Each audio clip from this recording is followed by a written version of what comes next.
É hora do melhor do futebol na web rádio. É hora de transmissão show na PDP Esportes.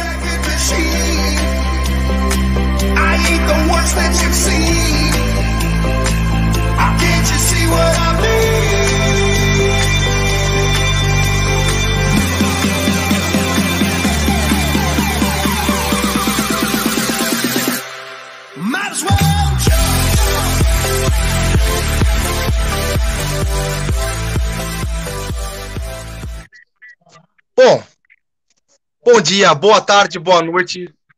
Eu sou Rafael Bruno e aqui começa mais um podcast na marca do pênalti. Eu sempre aqui e o meu parceiro do lado, Fábio de Souza Neves. E hoje temos um convidado muito abrangente, dinâmico. Hoje está conosco Luiz Felipe Fleck, o cara que tem nada menos, nada mais que 697 livros, só de cultura. A meta é chegar a 1.000 livros com 60 anos. Muito obrigado, e Fábio. Legal estar conosco sempre, meu parceiro velho de guerra, vamos até não parar mais. Rafael, é um prazer estar gravando novamente um episódio do Na Marca do Pênalti. E também agradeço ao nosso convidado, Luiz Felipe Fleck, para essa troca de ideia que vamos ter hoje. Prazer todo meu. Seu Felipe,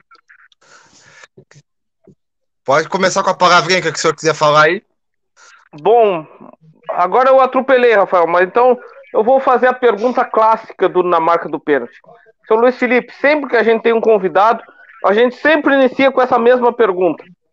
É o que fez ele gostar de futebol, quais são seus ídolos, seus jogos inesquecíveis, para falar um pouquinho dessa experiência, o lado pessoal, a formação como torcedor e como admirador de futebol. Tudo bom, pessoal? Primeiramente, agradeço o convite, é um prazer estar participando com vocês aqui da Marca do Pênalti. E, na verdade, a paixão pela literatura surgiu pelo meu pai, né, que sempre leu muito, tinha uma biblioteca bem maior do que a minha, de assuntos variados, né, e a minha mãe trabalhava na época com educação também, professora, e através deles que a gente desenvolveu essa paixão pela literatura em si. E a literatura esportiva entrou no momento que eu fui fazer a faculdade de Educação Física, na Universidade Federal, aqui no Rio Grande do Sul, onde ali sim tendo contato mais ainda com os esportes, com a Olimpíada, com os recordes, com a superação dos atletas que a gente foi conhecendo ao longo da vida acadêmica, né, despertou essa ideia de linkar, digamos, os assuntos, né? E a partir dali a gente começou com a nossa coleção aí e como o Rafael falou, né, que a nossa ideia é chegar antes dos 60 anos com 1.000 livros, e vai dar certo. Com certeza, já deu certo. Isso aí. Fábio, quer fazer a tua pergunta? Que eu sei que estava mais curioso do que eu, cara. Não, eu já tinha começado a pergunta, mas eu tenho outras, não é só uma pergunta, então eu vou em outra. Eu tava digo, não, vamos deixar o Rafael falar um pouquinho, que às vezes eu emendo uma pergunta atrás da outra e não deixo o Rafael falar, né? Eu dei uma olhada no perfil que o Luiz Felipe mantém no Instagram, que é o Bola e Prosa, né? E uma obra, olhada rápida, uma obra me chamou a atenção, que é uma história que tá me gerando muita curiosidade. A gente fez um episódio sobre o filme do Garrincha. Então, para fazer um episódio sobre o Garrincha, fizemos um episódio sobre o Louco Abreu, então acabou levando a certas pesquisas sobre o Botafogo. E eu achei muito interessante o livro que eu vi, sobre a conquista da Copa Comebol pelo Botafogo. E na pesquisa que eu fiz, até para os botafoguenses é um título assim que não é muito lembrado, apesar de ser o único título internacional oficial do Botafogo, né? Eu até digo que é a conquista mais botafoguense do Botafogo, porque o Botafogo é o time que acontece o imponderável. O Botafogo não ganha grandes títulos tendo craques como Didi, Garrincha, e com jogadores aparentemente desconhecidos consegue um título internacional reconhecido pela FIFA, que equipes melhor não conseguem.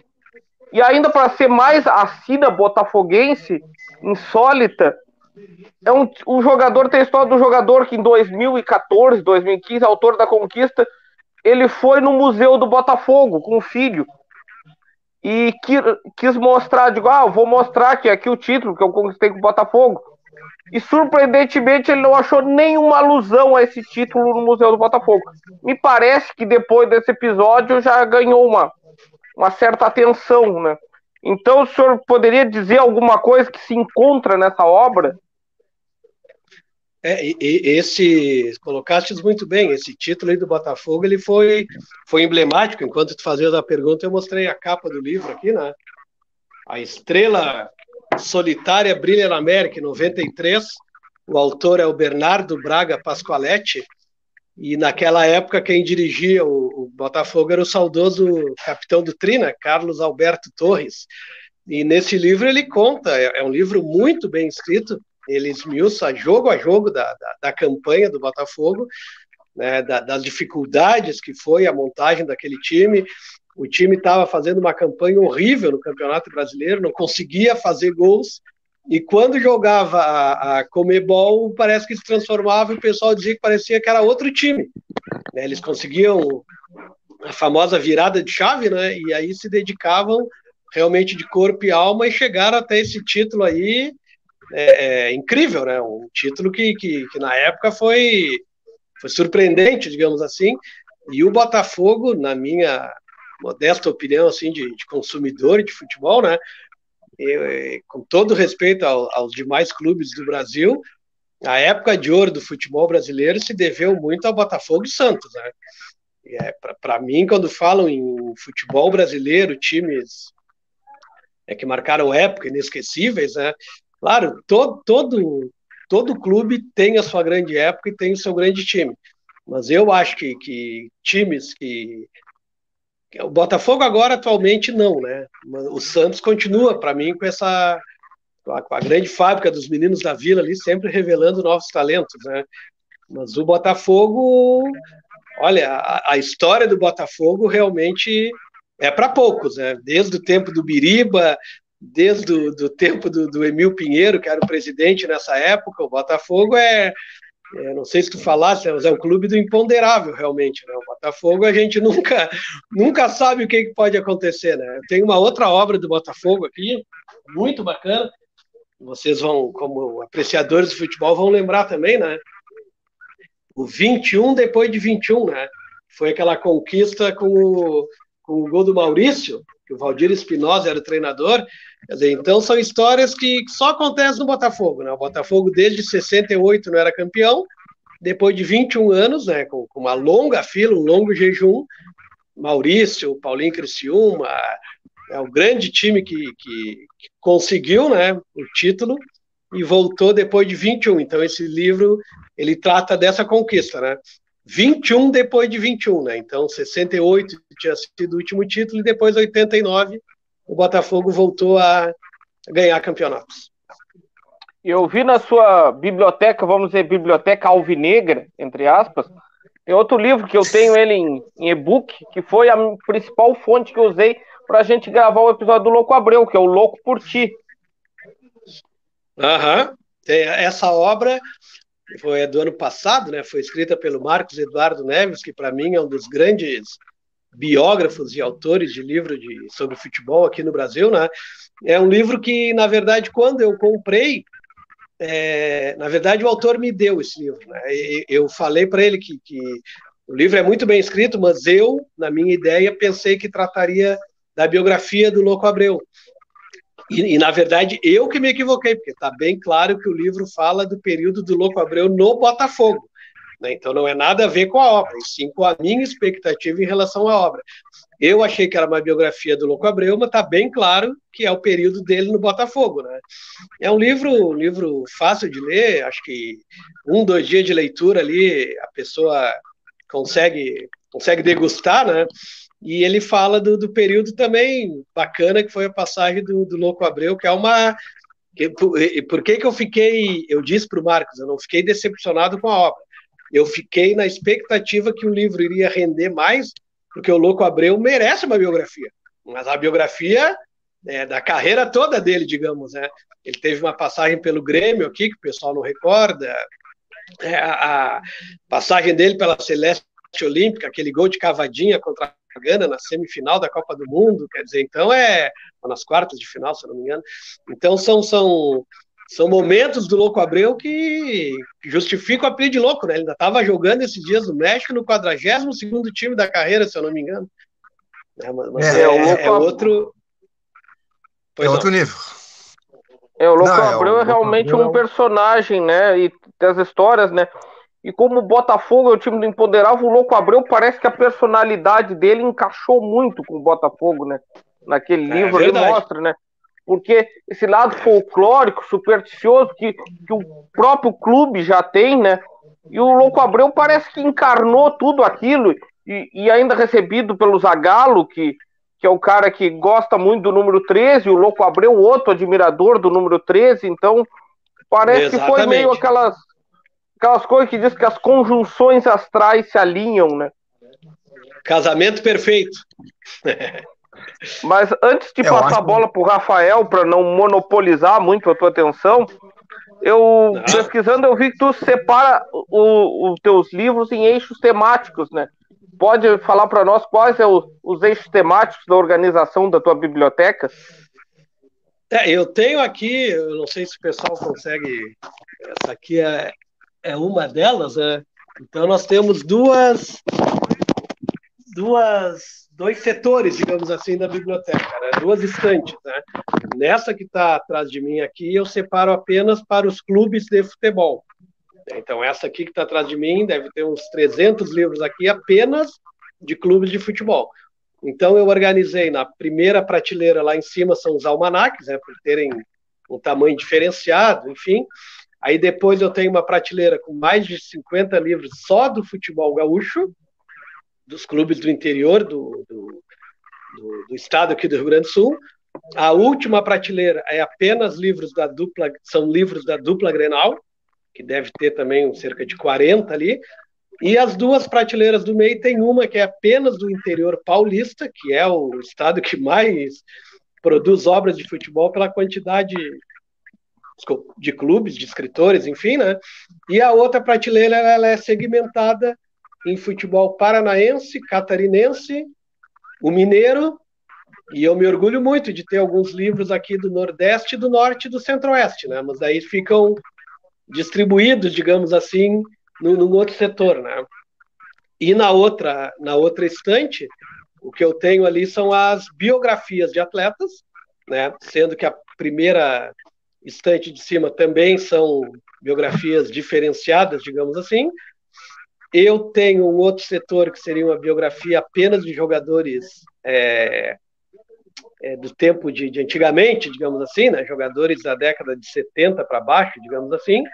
Uma outra prateleira de biografia de jogadores mais recentes, de 70 para cá, digamos, e uma outra que é dedicada exclusivamente à Copa do Mundo, né? Que é uma que eu tô bastante atuante agora, inclusive ontem comprei 2, 3 obras sobre Copa do Mundo, né? Então são divididos nesses setores, digamos assim. Como é que tu faz a compra dos teus livros? Eles surgem ou tu planeja? Tu começa a planejar? Ou esse mês é X, um livro, ou tu tem sempre conversa com autores também? A interatividade com os autores? Isso aí varia um pouco, Rafael. Aquela meta ali que eu botei no Instagram de 1000 livros até os 60 anos, foi porque eu estava falando com a minha esposa no verão, que eu tenho cerca de 700, né? Porque está desatualizado, que eu tenho que ver direitinho. Já passou de 750, acredito eu. E aí eu brinquei com ela, né? Eu brinquei com ela. A minha meta sempre é comprar um livro por semana, digamos, tá? Então, se eu comprar um livro por semana, em 4 semanas, um mês, eu vou conseguir 4 obras, né? 12 meses do ano, 48, 50 livros. Em 4 anos, 200, né? Como ainda faltam 6 anos para eu chegar até os 60, vai dar 300, que somados aos 700 que eu já tenho aqui, então nós vamos chegar, né, na meta aí. E como que eu organizo, cara? Eu falo muito, por exemplo, eu fico algum tempo sem comprar, porque às vezes as obras também vão rareando e eu não compro qualquer livro. Eu compro um livro que seja de esporte e que me interesse, né? Claro que se um autor entrar em contato comigo, quiser fazer uma divulgação no Instagram, quiser mandar um livro para sorteio, quiser me dar um livro para o acervo, além de eu ser uma pessoa educada, né, e que eu adoro fazer esse tipo de coisa, né, evidentemente que eu aceito de bom grado, e autografado e tudo mais, e faço uma divulgação da obra do autor, sem problema nenhum. Mas no momento que eu compro muito em sebos, né, livrarias, faço trocas e falo com editoras e tal, são livros que eu pretendo ler, né? Evidentemente que os 700 que tem aqui em casa eu não li todos, mas eu sempre digo, eu compro algum livro que algum dia eu vou querer ler, e eu quero que quando eu tiver a vontade de ler, o livro esteja aqui no meu acervo, né? Então não é... Esses dias um amigo perguntou, mas tu pega qualquer livro. Se me derem, eu aceito. Mas quando eu faço a compra, eu faço compra de livros que me atraiam, digamos assim, né? Mas não tem uma... Não tem uma... E a raridade? Desculpa só te interrompendo. Só pode terminar. Pois E não? a raridade? Como é que vai atrás da raridade? Mas a raridade, sabe que é uma coisa muito engraçada. Eu tenho um livro aqui que um dia um rapaz me ofereceu R$ 500, me botou no Instagram lá um livro do Johan Cruyff, depois eu pego ali para vocês, sobre os bastidores da Copa de 74, escrito pelo Johan Cruyff. Eu não lembro como é que eu cheguei nesse livro, não lembro, né? Mas eu fiquei sabendo que realmente, desculpa, é um livro raro, e a pessoa me disse, Luiz Felipe, me dá teu Pix, estou pagando 500 pila nesse livro. Claro que ele, infelizmente, nem pegou o número, né? Eu não passei o Pix para ele, mas foi um livro que surgiu assim, digamos, meio do nada, né? E o que acontece? A raridade, tu vai num sebo, daqui a pouco o dono do sebo até pode saber que mas o livro já está lá muito tempo parado, só um cara que é louco pro futebol para querer saber da conquista do São Caetano, uma conquista do São Carlense, que é um amigo meu que escreveu, do jogador do interior do estado que não vingou, mas que quis fazer um livro. E daqui a pouco é uma raridade que o cara fez 100 livros só. E daqui a pouco esse livro está lá e o cara não é que não valoriza, mas a raridade é muito do teu sentimento, né? Então, quando eu vejo um livro que eu não conheço, para eu não conhecer, eu já penso que é uma raridade, né? E se esse livro está ali de bobeira, a gente adquire, né? E vai para o setor da raridade. Bom, falando... Porque eu gosto muito, eu não li tantos livros de futebol, li poucos, né? Mas um livro, para mim, o melhor livro sobre futebol que tem é um livro chamado Febre de Bola, de Nick Hornby. Mas para mim, assim, tipo, essa literatura mais sobre o futebol, para mim, parece que eu comecei a descobrir que existia depois da Copa 2014 no Brasil. Parece que antes ficava muito restrito a revista Placar, um livro, me lembro, do Falcão, Crônicas da Bola, o livro do Eduardo Galeano. Como tu vê, tipo, essa produção no Brasil de literatura sobre futebol e filmes sobre futebol? Sabe que é um mercado que tá numa expansão incrível, incrível. Tem um amigo aí, um grupo que eu faço parte de leitores do Brasil inteiro, e esses dias o cara trabalha no Museu do Futebol. E ele tem um livro, depois eu tenho que ver se eu encontro aqui, que é a Bíblia do futebol pra gente aí, que é Bibliofute o nome, que é um livro que tem mais de 1000 livros sobre o futebol. Né? Ele catalogou, é sensacional o trabalho dele, né? São 2 autores. Né? Eles catalogaram, por exemplo, tem um setor ali do livro que fala apenas sobre os clubes de futebol de São Paulo. E aí tem 30 páginas apenas de livro de futebol de São Paulo. O título, o autor, a editora, o ano, o número de páginas e tal. Então, nesse livro, é uma fonte de pesquisa, também foi outro livro que o autor autografou e teve a gentileza de mandar para o nosso acervo aí. É um livro que não se encontra fácil, e quando encontra é caro, porque foram feitos apenas, acho que 200 exemplares, né? Então, é um livro que ali ele te dá um referencial muito grande. E falando com ele esses dias pelo WhatsApp, eu perguntei para ele como é que estavam os lançamentos e tal. E pena que agora eu não consigo olhar, porque não teria que sair daqui e tal.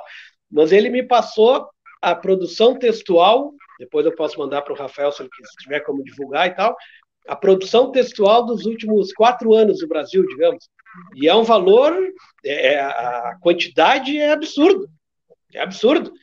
E nesse grupo de leitores do Brasil todo, que eu faço parte, com mais cerca de 150 malucos aí que adoram livro de futebol e tal, esses dias a gente estava vendo, só do ano passado, de dezembro, agora já estamos na metade do ano, mas só nesse meio ano, nós tivemos, ou vamos ter, lançamento de jogadores atuais.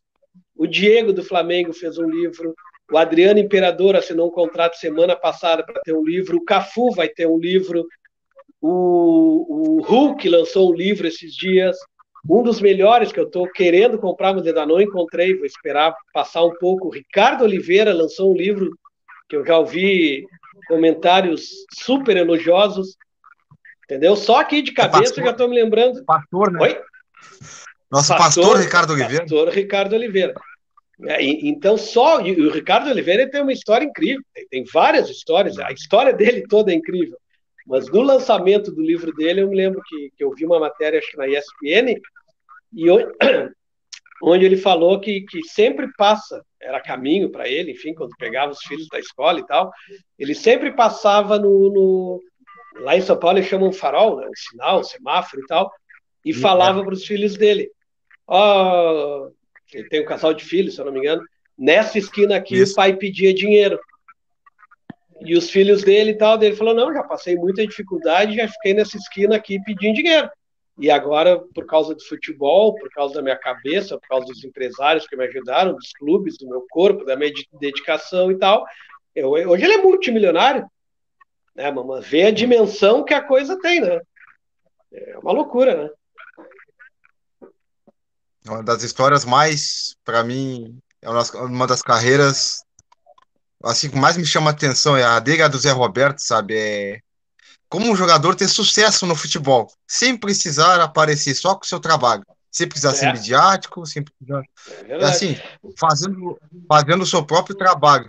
A gente não adianta, eu não sou contra todos da seleção, ou fulano, ciclano. Agora, uma carreira sendo bem sucedida, que nem esses dois caras fizeram, para mim, eu acho que o futebol ganha inúmeros exemplos aí, até do Cafu, do meu ídolo, que vai sair o livro.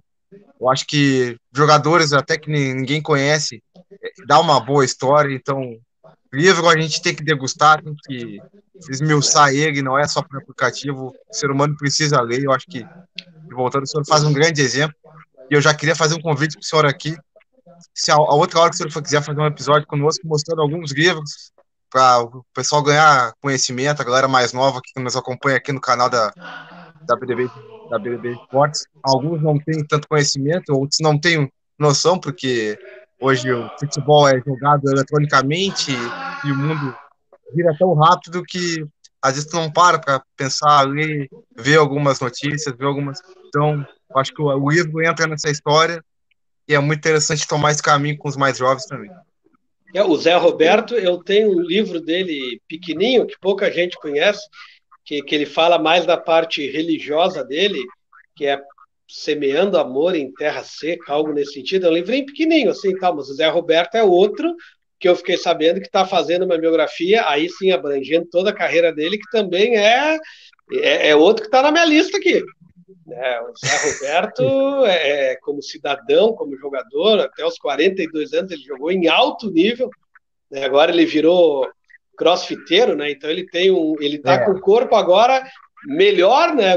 Mais preparado do que quando ele jogava bola, né? É um fenômeno. Zé Roberto é um fenômeno. Né? E se vocês lembrarem, ele teve aqui ainda hoje, eu acabei a leitura de um livro do Grêmio, e eu estava lá no estádio nesse dia, quando o Grêmio conquistou o segundo título brasileiro dele, em 96, contra a Portuguesa. O Zé Roberto estava surgindo no futebol. Está falando de 96. Né? E ele jogou em alto nível, se eu não me engano, até 2020. Quer dizer, então, olha bem, quer dizer, são 24 anos de carreira aí.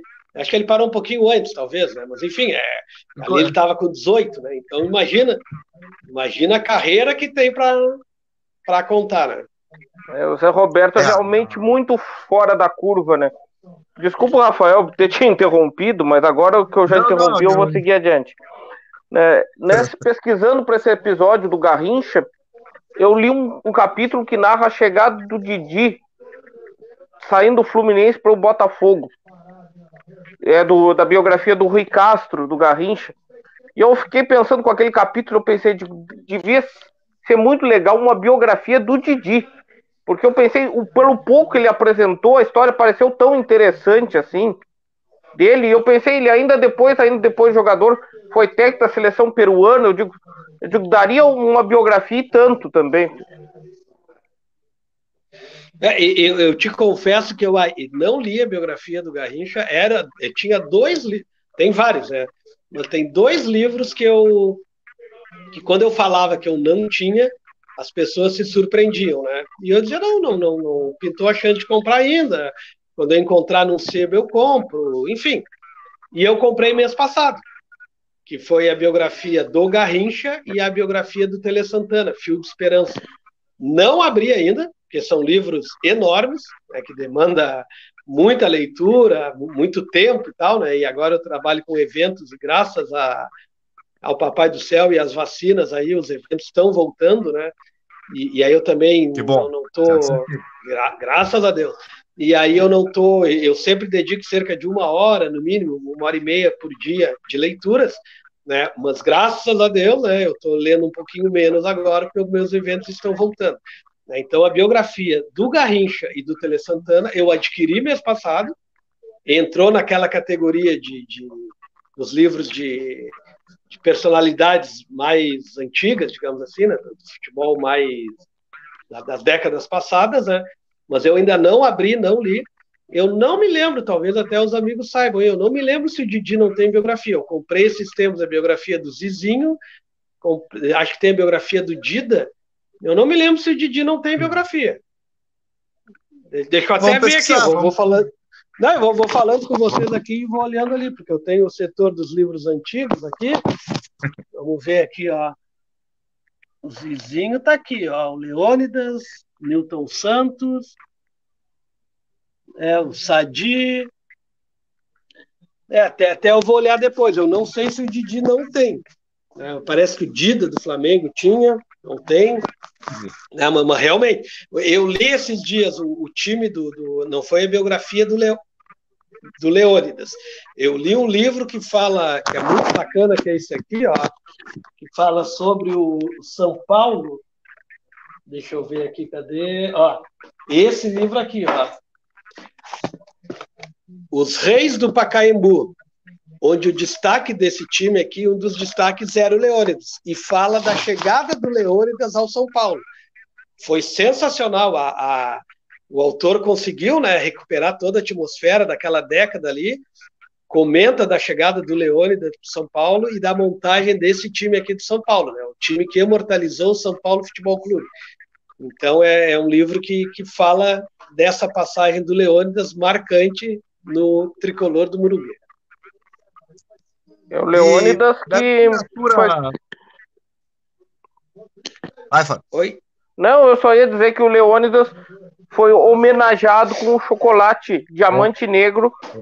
Tem esse nome para homenagear o Leônidas. Era isso que eu ia dizer. Exatamente. Vai daí, Rafael. Não, e a literatura sul-americana, nosso futebol charrua, guerreiro aqui, da América do Sul, como é que o senhor vê isso aí? Essa literatura sul-americana? Eu não sei se fica ruim quando eu levanto para mostrar os livros aqui e tal. Eu tenho um setor que eu puxei lá em cima da estante agora, porque foi crescendo tanto aqui o acervo. Eu tenho aqui, ó, livros que falam da montagem do time do Uruguai para a Copa, do time do Chile, do time do Peru, sabe? É um setor que eu prezo com muito carinho. Eu tenho aqui, ó, livro do Boca Juniors, ó, tem 3 livros do Boca Juniors, né? É o Boca campeão. Então eu acho que que esse futebol, como tu falaste, o futebol da América do Sul, o futebol charrua, eu tenho um livro da Celeste Olímpica, escrito pelo Rodrigo Có, sobre as seleções do Uruguai, né, campeãs olímpicas. Então, é um manancial, é uma vertente muito boa para a gente buscar inspiração literária, porque o que o futebol argentino, a literatura uruguaia e argentina, principalmente a Argentina, produz é impressionante. É impressionante. É muito livro. É uma pena que geralmente o pessoal não traduz, né? Esses todos que eu mostrei para vocês aqui é tudo original, né? Tudo em castelhano, digamos assim. É porque os argentinos leem muito mais, né? Eles têm uma tendência, né? Isso é do povo argentino de ler muito mais livros. Não vi nem parte esportiva, isso era com tudo que eu estava vendo um outro. E eu vi um livro seu que tá lá na página do Instagram, que é quando vamos que vamos, uma equipe, um país, que é da parte uruguaia, né? Um livro muito interessante. Isso. Esse livro trata da Copa da África em 2010, né? Faz a biografia de cada jogador. Ele não fala sobre a Copa. Ele fala como que o maestro Tabárez convocou os 23 jogadores para a Copa e detalha cada carreira, digamos assim, né? Então ele trata cada capítulo, tem uma... Eu vou pegar aqui porque esse livro é muito legal, cara. Vou precisar só um minutinho. Ele fala exatamente... Deixa eu pegar aqui. Caiu tudo lá. O que ele detalha aqui, ó? Não sei se o pessoal consegue ver. Ó. Então ele tem, ó, rapidinho para passar para a turma aí, que eu acho que é legal, ó. Capítulo 1 é o Fernando Muslera, a timidez. O 2 é o Diego Lugano, o idealismo. O 3, Diego Godin, o ímpeto. O 4, Jorge Fucílio, o otimista. O 5, Walter Gargano, a picardia. O 6, Maurício Vitorino, a tranquilidade. 7, Edinson Cavani, a águia. 8, Sebastián Guren, la solidariedade. 9, Luiz Soares, a atitude. 10, Diego Forlán, profissionalismo. 11, Álvaro Pereira, o atleta. 12, Juan Castilho, a empatia. 13, Sebastián Abreu, carisma. Lá, aquele que nós falamos, né? 14, Nicolas Lodeiro, protegido. 15, Diego Pérez, a sensibilidade. 16, Maximiliano Pereira. Aqui eu vou ficar devendo. La Sensilez. Essa eu vou ficar devendo. O 17, o Egídio Arevalo Rios, resiliência. 18, Inácio Castilhos, a fé. O 19, André Scott, o equilíbrio. 20, Álvaro Fernandes, as raízes. 21, Sebastião Fernandes, o intelecto. 22, Martin Cáceres, a frescor, a juventude, né? 23, Martin Silva, a família. E o 24, Oscar Tabárez, o fazedor. Esse livro é sensacional. Eu vi a capa e não pude... Eu anotei aqui e não pude deixar de falar. Eu achei muito interessante o jeito que ele apresentou. Enquanto isso, eu não sei se fez um barulho.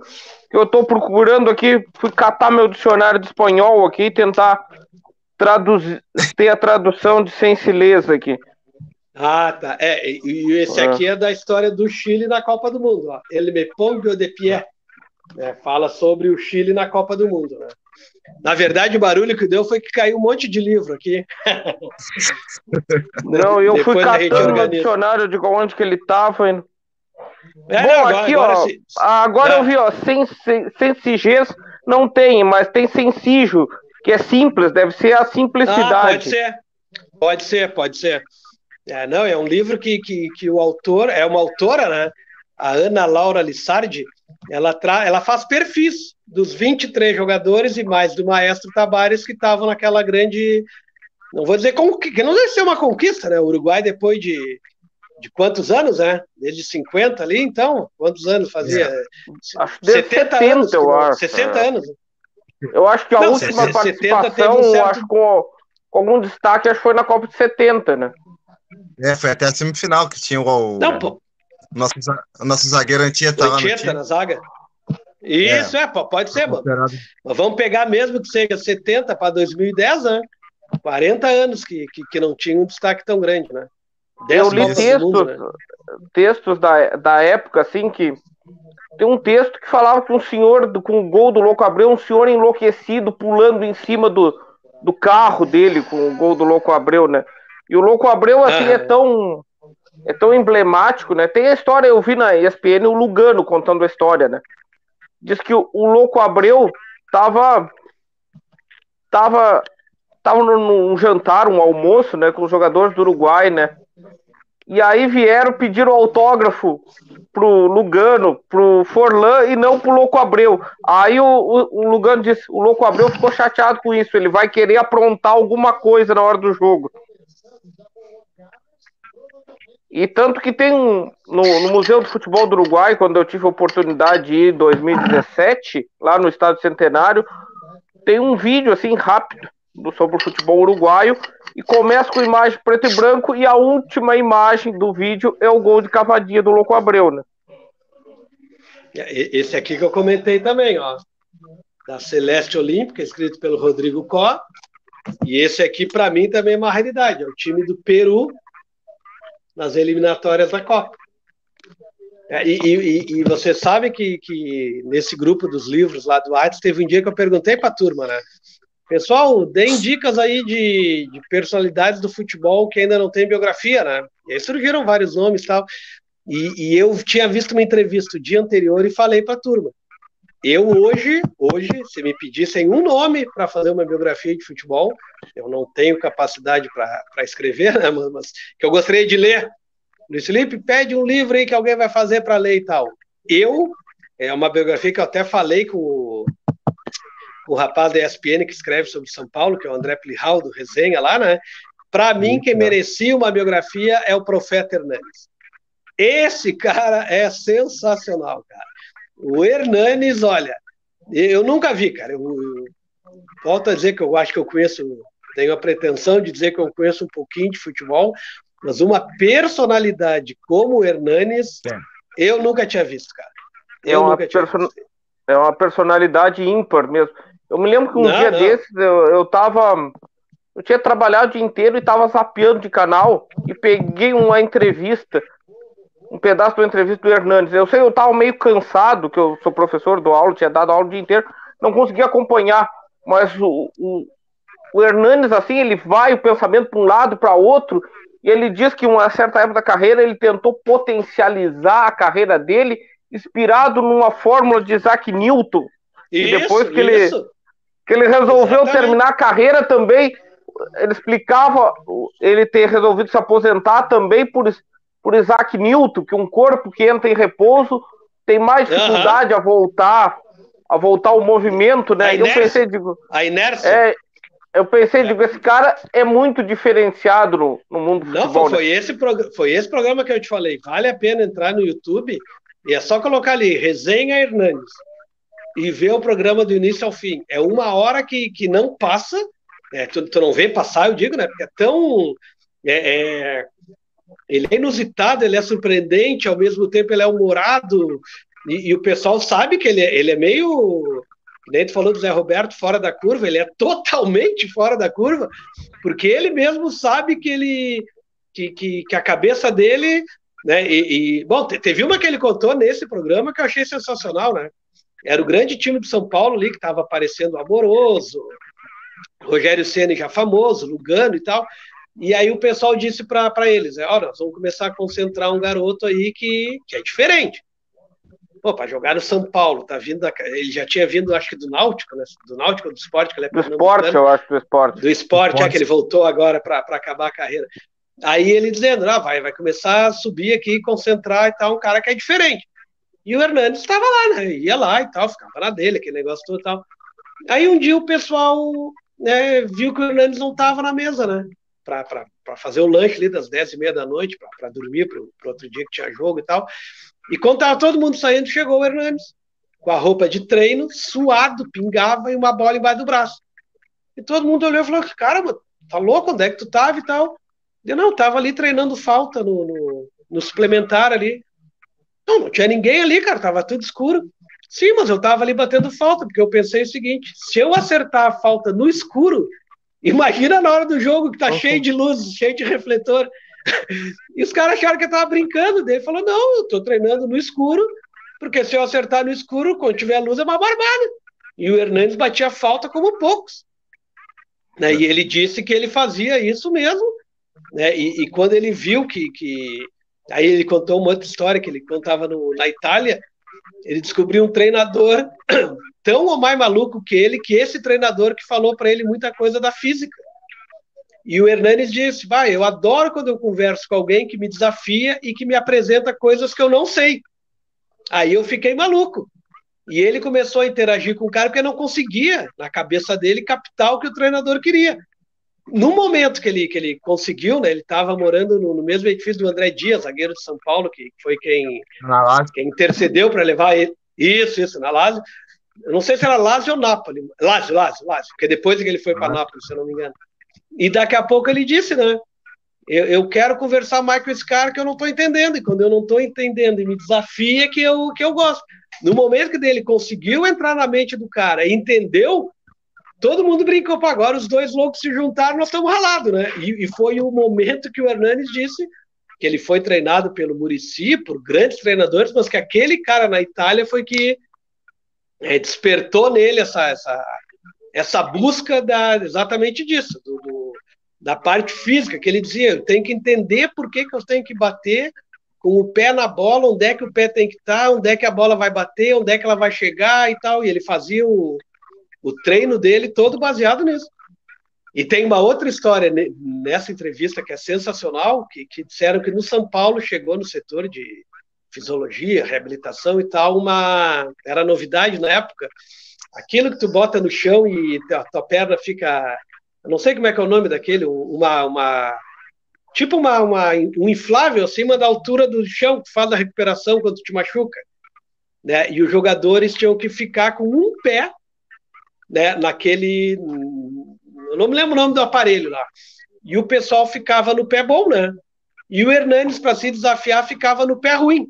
Só que como ele é ambidestro, ele não tem pé ruim, né? Mas ele ficava, digamos, no pé esquerdo, que era mais difícil. Os caras não conseguiam ficar no direito. E ele ficava no esquerdo. E como ele achava que estava muito fácil, os caras tocavam bolinha de tênis, ele ficava fazendo embaixada com o outro pé. Quer dizer, o cara é totalmente... É uma figura.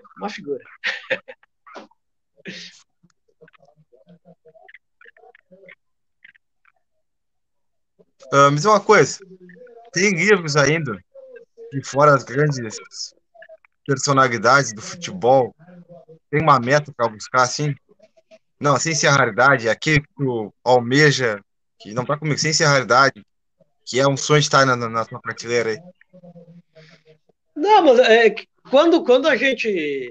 Tem. Ainda hoje eu falei com um amigo meu, tem 3 livros do interior de São Paulo que eu estou buscando muito, que é o Centenário da Inter de Limeira, que um autor ficou de mandar para mim, pegou meu endereço, disse que autografou para mandar e até hoje não mandou, né? E que eu não encontro em lugar nenhum.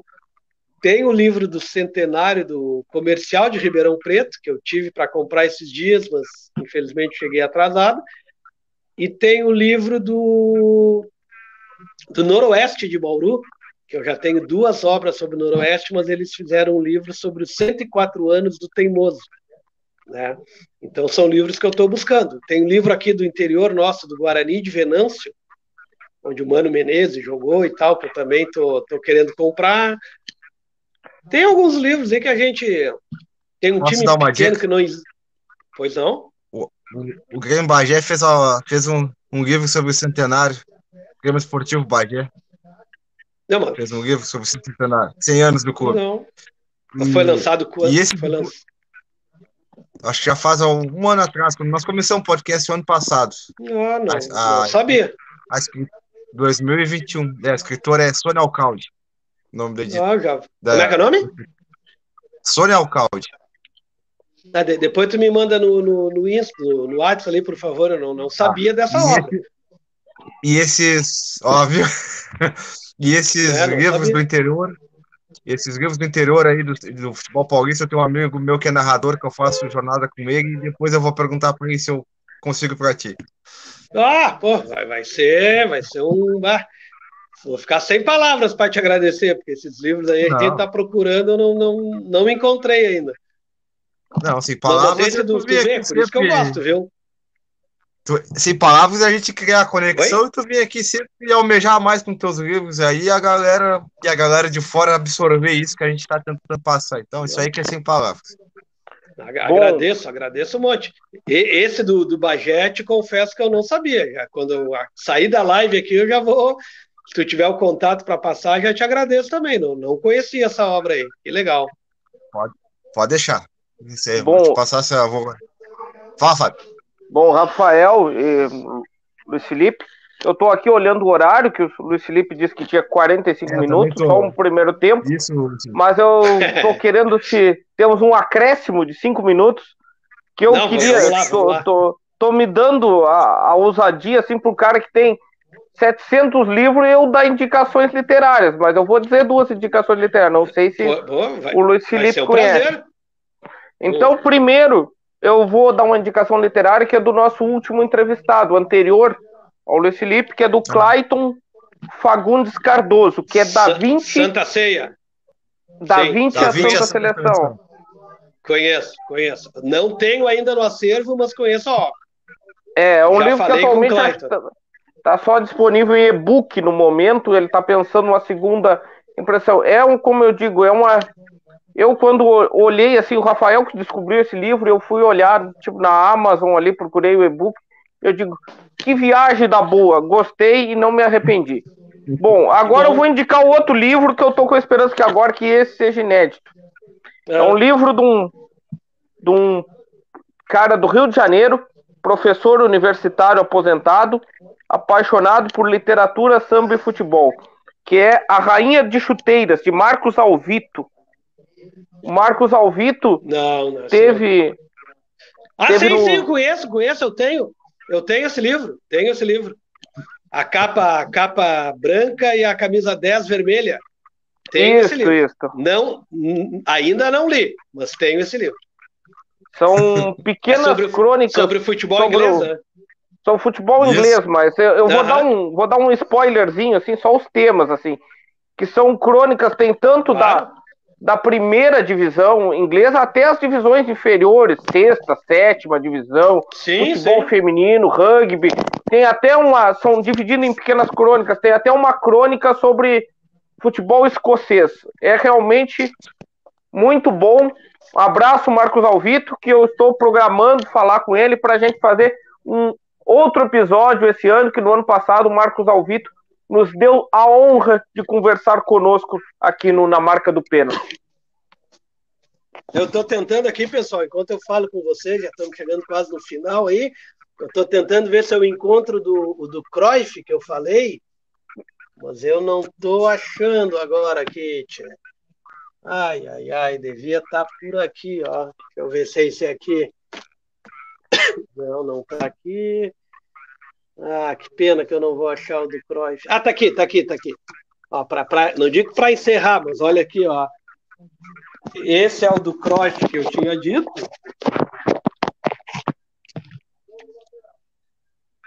Sobre a Copa de 74. E lembrei também de falar para vocês, ó, do ano passado, se vocês quiserem o contato, eu passo do Sandro Sotile, que é do Leandro Cantarelli, que ele tem um livro sobre tênis de mesa com o Biriba.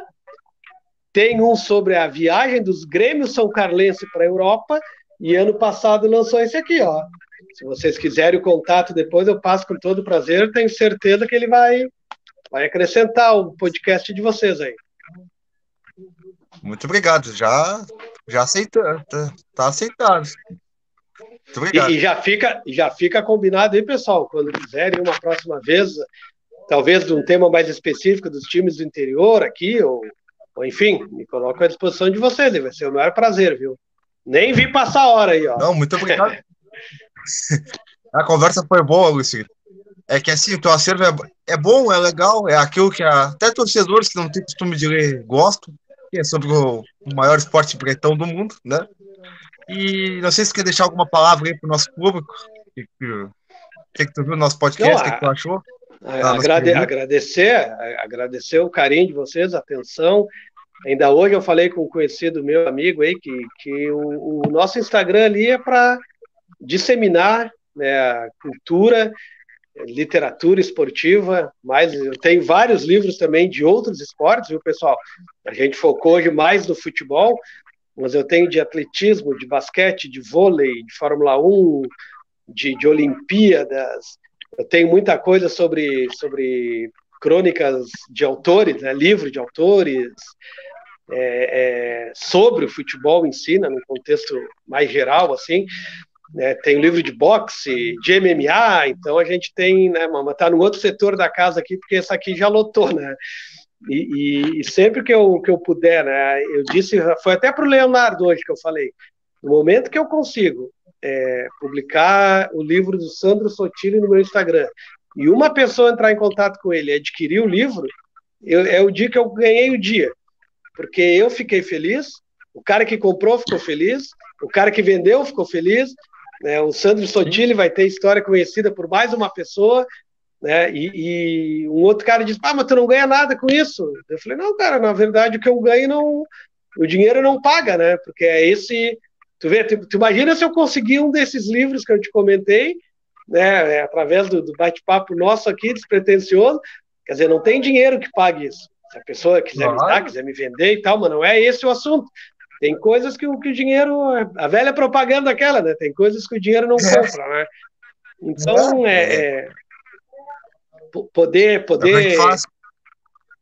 poder difundir leitura, poder divulgar, né, no momento tão complicado que a gente estava, ainda está, né? Porque o Instagram foi criado em 7 de setembro de 2020 por uma ideia do meu filho mais velho, que disse, né, pô, os eventos estão parados, né, não está fazendo nada, está todo mundo em casa e tal, por que tu não fala dos teus livros, né? Então eu comecei a falar um livro por dia, depois agora até dei uma diminuída, eu tenho que retomar ali, né, mas que boa, que bacana essa ideia e tal, e agora já tem mais de 3 mil seguidores, se não me engano. Então, se quiseres também, momento, vamos supor que comprarem e quiser fazer uma live conosco para divulgar assim o livro, a gente também tá aí. Não tem problema. Pois não, vai ser um prazer. Podem contar comigo. A gente divulga o nosso trabalho, o seu trabalho e o autor também, que geralmente às vezes é desconhecido. Não, podemos combinar também. Vai ser um prazer. Fábio, tem mais alguma coisa? Não, Rafael, eu tenho que agradecer ao Luiz Felipe por ter dividido seu tempo, contou coisas muito interessantes para nós que somos amantes do futebol. Agradecer mesmo ele ter compartilhado esse conhecimento conosco, te agradecer por ter me convidado a esse projeto, agradecer o pessoal da BDB Esportes pelo nosso suporte técnico e aos nossos ouvintes. Vocês falam da onde, pessoal? Só para eu saber aqui, o Rafael tá onde? Nós dois somos de Pinheiro Machado, entre Bagé e Pelotas, Rio Grande do Sul. Que beleza! Não, então tá tudo em casa. Não, é tudo legal. Aqui, então. Caramba, mas então o contato do livro do Bagé tu vai arranjar fácil para mim aí. Se Deus quiser. Hoje mesmo quero ver o jeito de contato.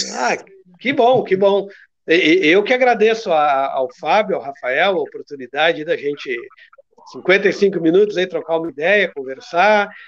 Podem contar comigo aí para um próximo momento, um tema talvez de outro esporte ou do futebol também, porque uma coisa vai puxando a outra. Eu adorei o início ali do Fábio, né, falando do Botafogo. Então nós podemos falar sobre Santos, São Paulo, um clube que tem muita literatura que eu tenho aqui, Palmeiras, Corinthians, Cruzeiro, Atlético. E se a gente for falar depois no programa, e quem sabe, quem sou eu para estar pautando, né?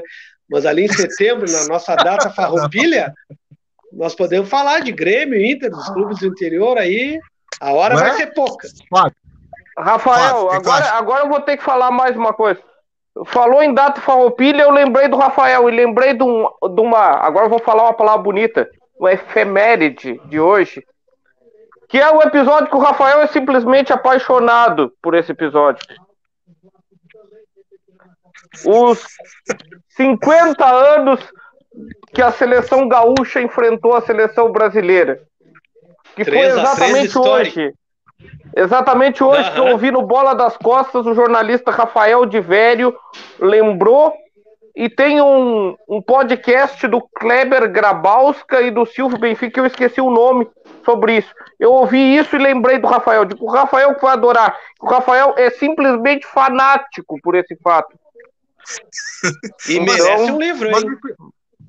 Mas Luiz Felipe, tu não pensa, uma das maiores seleções gaúchas se enfrentando a seleção brasileira de 74, que tu só tinha na zaga só o Arqueta e o Figueiredo. Tu tinha o Roberto, o Valdomiro, o Everaldo, o Espinosa na direita. Tu quer que eu pense o quê? Que o dia que o Brasil foi vaiado, que eu não quero um melhor bairrismo que isso?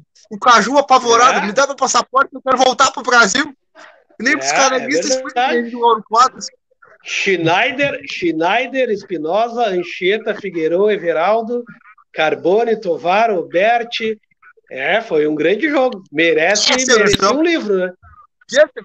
Que seleção? Merece um livro e um episódio. É verdade.